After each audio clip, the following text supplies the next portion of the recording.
Енді бағана айттық қой, тиімді жолдары бар ма кредиттен құтылудың деген сияқты. Осы сұраққа қалай жауап берер едіңіз? Негізі кредиттің өзі былай айтқан кезде тиімсіз болып есептеледі. Оны менің ойымша барлығымыз білеміз. Бірақ егерде кей жағдайларда адамдар негізі кредиттарды алып қояды. Содан кейін барып олардың пайыздары негізі өсіп кетеді үлкен суммада. Олар өсіп кеткен жағдайда негізі не істеуге болады, иә? Ең біріншіден негізі сіз банкқа барып, соған негізі өтініш тастауларыңыз керек.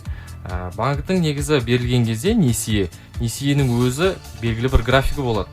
Графигі не аннуитетті, немесе дифференцированный график болады, немесе ол жерде негізі банктың өзінің қойған белгілі бір графиктары болады. Сол негізі егерде сізде ешқандай просрочка болмаса, яғни сіз ақша төлемдеріңіздің барлығын белгілі бір көрсетілген график бойынша төлеп жүрсеңіз, сіз негізі өзіңіздің графиктарыңызды ауыстыра аласыздар банкқа барып өтініш жазып. Ал егерде сіздерде белгілі бір просрочкалар болып кетсе, ол просрочкалар 1-2 айға, одан кейін бар 1-2 жылға дейін созылып кетсе, ондай жағдайда сізден банк негізі ондай өтінішті қабылдамайды.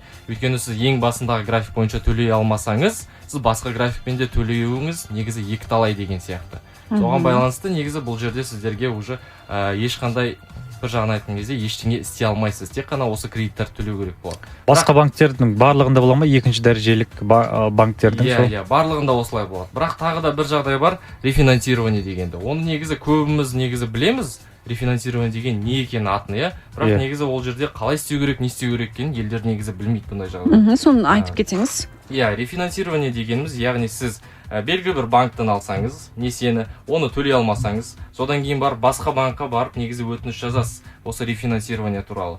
Басқа банк бұл кезде негізі сіздің ең алдыңда сатып алған негізі несие аласыз ғой, сол банкқа негізі сіздің қарызыңызды, несиеңізді төлеп береді. Бірақ сізге негізі жаңа график жасап береді өзінің банкына. Сіз негізі бірінші банкқа емес, екінші банкқа барып несиеңізді негізі төлеп бастайсыз жаңа график бойынша. Осындай негізі жағдайлар бар.